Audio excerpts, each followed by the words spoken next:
오늘 주시는 말씀 신명기 33장 1절로 11절까지 말씀입니다. 신명기 33장 1절부터 11절까지 말씀 같이 한 목소리 읽겠습니다. 하나님의 사람 모세가 죽기 전에 이스라엘 자손을 위하여 축복함이 이러하니라. 그가 일렀을 때 여호와께서 시내산에서 오시고 세일산에서 일어나시고 바란산에서 비추시고 1만 성도 가운데에 강림하셨고 그의 오른손에는 그들을 위해 번쩍이는 불이 있도다. 여호와께서 백성을 사랑하시나니 모든 성도가 그의 수중에 있으며 주의 발 아래에 앉아서 주의 말씀을 받는도다. 모세가 우리에게 율법을 명령하였으니 곧 야곱의 총회의 기업이로다. 여수른의 왕이 있었으니 곧 백성의 수령이 모이고 이스라엘 모든 지파가 함께한 때로다. 르우벤은 죽지 아니하고 살기를 원하며 그 사람의 수가 적지 아니하기를 원하나이다. 유다에 대한 축복은 이러하니라. 일렀으되 여호와여 유다의 음성을 들으시고 그의 백성에게로 인도하오시며 그의 손으로 자기를 위하여 싸우게 하시고 주께서 도우사 그가 그 대적을 치게 하시기를 원하나이다. 레위에 대하여는 일렀으되 주의 둠밈과 우림이 주의 경건한 자에게 있도다. 주께서 그를 마사에서 시험하시고 무리바 물가에서와 그와 다투셨도다. 그는 그의 부모에게 대하여 이르기를 내가 그들을 보지 못하였다 하며 그 형제들을 인정하지 아니하며 그의 자녀를 알지 아니한 것은 주의 말씀을 준행하고 주의 언약을 지킴으로 말미암음이로다. 주의 법도를 야곱에게 주의 율법을 이스라엘에게 가르치며 주 앞에 분향하고 온전한 번제를 주의 제단 위에 드리리로다. 여호와여 그의 재산을 풍족하게 하시고 그의 손의 일을 받으소서. 그를 대적하여 일어나는 자와 미워하는 자의 허리를 꺾으사 다시 일어나지 못하게 하옵소서. 아멘. 할렐루야. 하나님의 약속은 반드시 이루어집니다. 왜냐하면 하나님은 자신의 입으로 우리에게 언약하신 것들을 반드시 이루시고 또 그 언약은 하나님의 본질과 같이 영원하기 때문입니다. 하나님이 말씀하시는 그 말씀이 하나님이 살아있는 동안에 하나님 영원히 살아계시니까 그 말씀이 반드시. 그런데 이제 우리는 이 땅에서는 영원하지 않기 때문에 영원하신 하나님께서 그 약속을 지키는 순간을 우리가 이 땅에서 볼 수도 있고 보지 못할 수도 있지만 그러나 우리에게 약속하신 바 하나님께서 반드시 우리에게 행하시고자 하는 선한 일들을 반드시 행하신다는 것, 이것을 믿는 믿음이 오늘 하루를 우리에게 보이지 않는 어려움과 낙심 속에서도 또 답답함 속에서도 우리를 이끌어주는 소망이 되지 않겠습니까? 이러한 확신을 가지고 다시 하나님 앞에서 순종하기를 작정하며 결단하는 이 시간 되기를 예수님의 이름으로 축원합니다. 이제 1절 말씀 보세요. 하나님의 사람 모세가 죽기 전에 이스라엘 자손을 위하여 축복함이 이러하니라.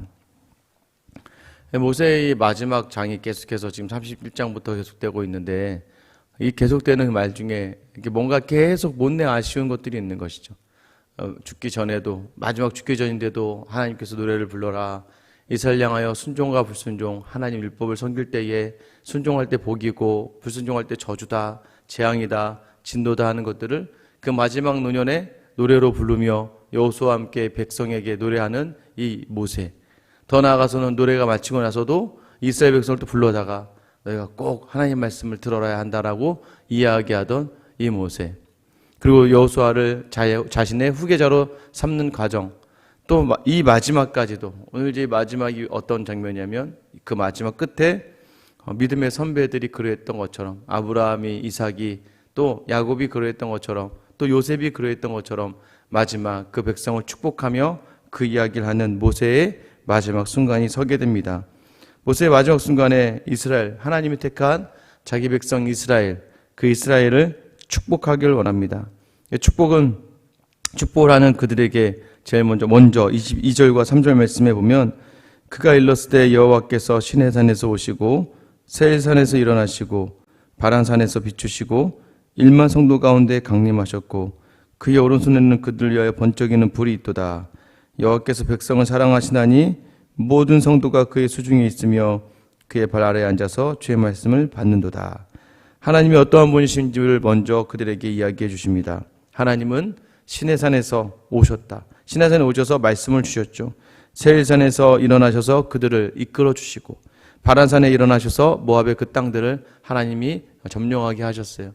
하나님은 인도하시고 또 지키시고 부르시고 함께 하시며 함께 싸우시는 분이다라는 것을 이스라엘 백성 앞에서 이야기합니다. 그러고 나서 1만 성도 가운데 강림하셨다. 이 표현은 이제 성경책마다 좀 다르지만 이제 수많은 천사 가운데 그들을 이끄셨다라는 표현도 있고 또 그냥 그의 백성들 가운데 하나님이 강림하셨다라고 이야기합니다. 그의 오른손에는 그들을 위해 번쩍이는 불이 있도다. 하나님은 항상 오른손에 번쩍이는 불, 그 불이 무엇입니까? 3절 말씀 보면 여호와께서 백성을 사랑하시다니 모든 성도가 그의 수중에 있으며 그의 발 아래에 앉아서 주의 말씀을 받는도다. 하나님께서 오른손에 그 능력의 손에 하나님의 불, 그것이 무엇이냐? 하나님이 그 백성을 인도하는 율법, 곧 말씀을 그 사랑하는 백성에게 주고 그 백성은 그 발 아래에서 그 말씀을 받는 것입니다. 하나님께서 주시는 그 복이 무엇이냐? 그 불이 무엇이냐? 바로 이스라엘을 인도하고 이스라엘을 이끌겠다고 약속하시는 하나님의 말씀, 그 율법을 그 사랑하는 자들에게 주신다는 거예요. 하나님은 그 백성과 함께 하시고 그 백성 안에 계시는 거예요. 결국 너희가 하나님의 백성이다. 축복을 이야기하면서 먼저 하나님을 이야기하고 하나님이 어떤 분이시냐면 우리를 이끄시고 지키시고 부르시며 우리 함께 싸우시는 분이셨고 또 그러나 그 하나님이 너희를 사랑하셔서 너희에게 사랑하는 그 증표로 이 말씀을 주신 분이다라고 이야기하고 있는 거예요. 그러니까 우리가 축복을 할 때 기억해야 될 것은 무엇이냐면 우리 안에 하나님이 어떠한 하나님이신지에 대한 온전한 고백이 있어야 됩니다. 자녀를 축복하게 되면 또 마찬가지죠. 내가 믿는 하나님이 어떠한 분이신지를 온전히 입으로 고백할 수 있어야 되고 그 다음에 더 나아가서 너를 사랑한다고 이야기하면서 왜요? 내가 너를 통해 주셨던 말씀들, 부모가 자녀를 통해 계속하여 내비쳤던 삶으로 보여주고 입으로 이야기했던 그 말씀들이 너에게 있기 때문에 너는 하나님이 사랑하는 사람이다 라고 이야기하는 거예요. 그리고 하나님의 그 백성은 어떤 백성이에요? 4절에 모세가 우리에게 율법을 명령하였으니 곧 야곱의 총회의 기업이로다. 여수론의 왕이 있었으니 곧 백성의 수령이 모이고 이스라엘 모든 지파가 함께한 때로다. 결국 하나님이 이스라엘 하나님이 되시고 이스라엘 하나님의 백성이 되는 것이죠. 그래서 결국 그 율법의 모든 명령을 야곱의 총회, 하나님이 야곱, 이스라엘에게 주고자 했던 그 땅, 다시 이 자녀들에게 허락하신 것들, 그래서 하나님 주신 기업을 얻는 주의 자녀들, 그리고 그들이 무엇입니까? 그들이 모이고 그들의 지도자들과 그들의 집파들이 함께 모일 때 여수론의 왕이 있었다. 여수론은 제가 뭐라고 했죠? 하나님이 이스라엘을 부르는 애칭이다라고 이야기했어요. 온전하고 의로운 자들. 그런데 이스라엘은 그러지 않거든요. 그럼에도 불구하고 하나님은 아이고 우리가 이제 자녀를 부르듯이 에휴 이쁜 거사, 아유 이 정말 너무나 예쁜 것 좋은 것, 뭐 아이들이 말을 잘 듣습니까마는 넌 너무 좋아. 아이고 애기 이름 부르면서 다정하게 부르는 것처럼 하나님은 자기 백성을 계속해서 포기하지 않으시고 이렇게 왕으로서 오신다는 거예요. 그래서 이스라엘 백성의 왕이신 하나님, 그리고 그의 백성인 이스라엘, 이 관계 속에서만 축복이 이야기될 수 있다는 것을 아셔야 돼요. 인생 가운데 우리 이야기하는 수많은 것들은 수많은 세상의 것을 이야기한다 할지라도 그것이 축복이라고 생각하시면 안 돼요. 오직 하나님과 우리 그 관계 안에서 이루어지는, 또 무엇을 통해서요? 말씀을 통해 주시는 것으로만 이루어지는 모든 것들이 축복이다. 그래서 여러분들이 하나님 앞에 서서 말씀을 받았을 때에 하나님이 그 말씀을 통하여서 반드시 우리 삶 가운데 이루어지시고, 말씀을 붙들면서 나아갈 때에 그 말씀은 우리에게 반드시 축복의 자리로 인도되어진다는 것을 다시 한번 이야기하는 것이죠. 그러면서 이제 각 지파에 대한 복의 내용들이 담겨져 있습니다. 6절 말씀 보세요. 르우벤은 죽지 아니하고 살기를 원하며 그 사람 수가 적지 아니하기를 원하나이다 라고 이야기해요. 르우벤은 장자죠. 르우벤에게 먼저 축복을 시작합니다. 네가 죽지 아니하고 살기를 원하며 그 사람의 수가 적지 않기를 원한다. 네가 수가 왕성하여지기를 원한다는 것이죠. 근데 여러분 이제 신명기니까 지금은 모압 앞에 두고 지금 출애굽한 지 40년 광야 생활 동안에 모압에 딱 섰을 때에, 여러분 민수기 기억나시나요? 민수기에 두 번의 인구 조사가 있죠. 처음에는 시내산에 출발할 때 인구조사를 하고 나서 40년 후에 모압 평지에 도착했을 때 다시 한번 인구조사를 하게 됩니다. 인구는 거의 동등해요. 60만이 좀 넘는 인원으로 동일합니다. 그러니까 40년 동안 하나님께서 한결같이 그 백성을 온전하게 지켜주셨다라는 것을 이야기해요. 인구는 비슷하게 동일하지만 중요한 건 무엇입니까? 각 지파마다 인구는 달라요. 하나님께 순종했던 지파의 인구는 늘어납니다. 하나님 앞에서 하나님을 온전히 따랐던 그 리더를 가지고 있던 지파나 그 지파는 그대로 인원이 많이 올라가지만 반대로 하나님 앞에서 불순종했던 지파는 인구가 많이 줄어들어요. 대표적인 지파가 어디인가요? 시딤에서 음행사건을 일으켰던 시몬 지파. 시몬 지파는 이미 이 모압 땅에 섰을 때 가장 적은 지파가 되었고 심지어는 가나안 땅을 들어가서도 그 땅이 어디예요? 유다에 속한 지역으로 싹 사라져버리고 맙니다. 그러니까 결국 르우벤에게 이야기해서 너의 수가 적지 않기를 원한다. 너의 수가 적지 아니하기를 원한다는 이 얘기는 너희가 불순종함으로 말미암아 너희 자손의 수요가 줄어들지 않기를 원한다라는 이야기죠. 동일한 이야기가 계속 반복되는 거예요. 57절에 보면 유다에 대한 축복은 이러하니라. 일렀을 때 여호와여 유다의 음성을 들으시고 그의 백성에게로 인도하시오며 그의 손으로 자기를 위하여 싸우게 하시고 주께서도 오사 그가 그 대적을 치게 하시기를 원하나이다.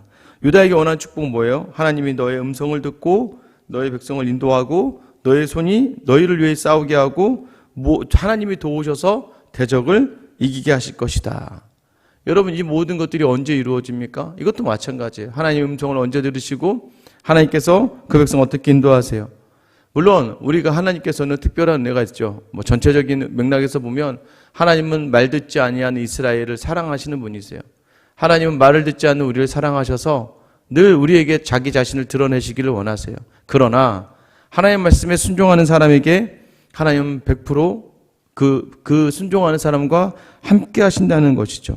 그래서 유다의 음성을 듣고 그를 인도하시고 그가 싸울 때에 그로 하여금 대적을 치게 하신 이유는 순종할 때예요. 이스라엘 역사를 보세요. 회개하고 겸비하며 하나님을 부르고 하나님의 말씀을 쫓아 행하는 모든 왕들의 때에는 그 모든 전쟁에서 승리하게 하셨어요.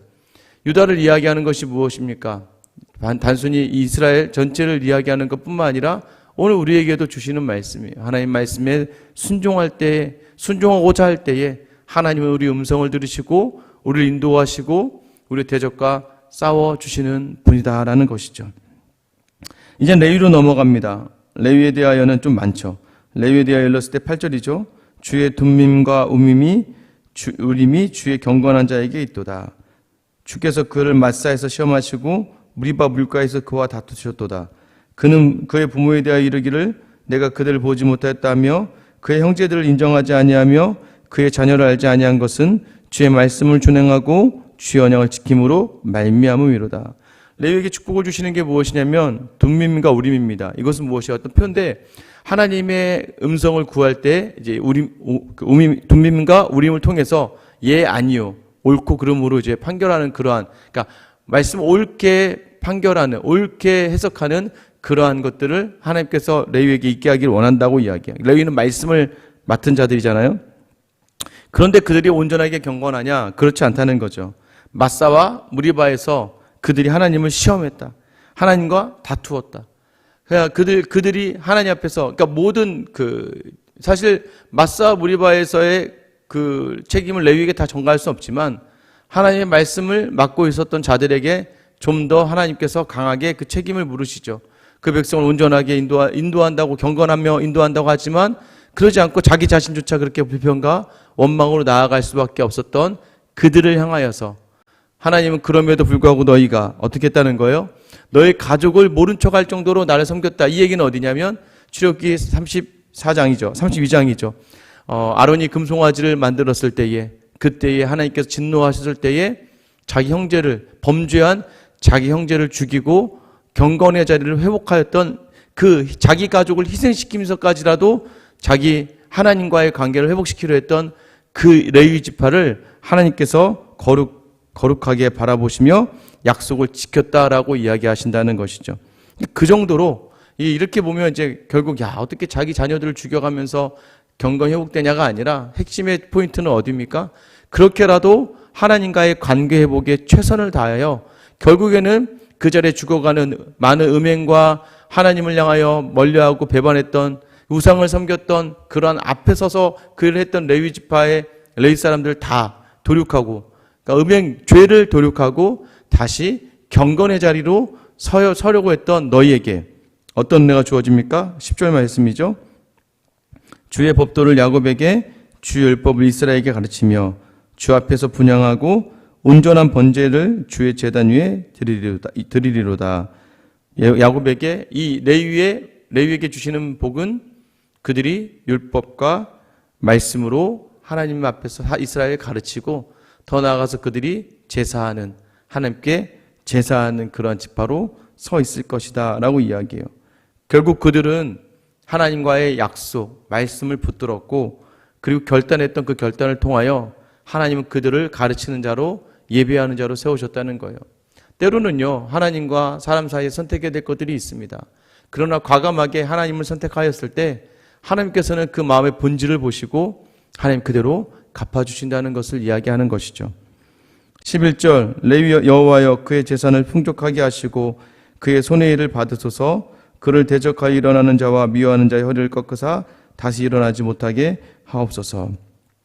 그러한 그들의 모든 재산을 풍족하게 하시고 그 손으로 하는 모든 일, 특별히 예배와 관련된 일들, 가르치는 모든 일들을 다 하나님이 받으시고 또 그의 대적들을 꺾어달라고 하는 축복을 모세가 레위에게 합니다. 자, 이 모든, 아직까지 이제 내일 또 더 나아가겠지만 르우벤과 유다와 레위에게 행하는 이 모든 축복의 핵심은 무엇입니까? 이 축복이 어디에 있을 때 가능하다는 거예요? 하나님의 말씀을 붙들고 그 말씀에 순종할 때에 이 복이 있게 되는 겁니다. 하나님의 사람이요, 하나님을 떠나서는 결코 복이 있지 않게 되는 거예요. 하나님의 사람은요, 하나님 안에 거하며 그 말씀을 붙들었을 때가 온전한 축복의 자리인 줄 아셔야 되는 거예요. 물론 하나님은 우리의 불순종 속에서도 그 불순종을 뚫고 오셔서 우리를 하나님에게 서게 하시는 은혜를 베푸시는 분이십니다마는, 그러나 그것은 하나님의 뜻대로이지만 하나님이 약속해 주신 반드시 하나는 무엇입니까?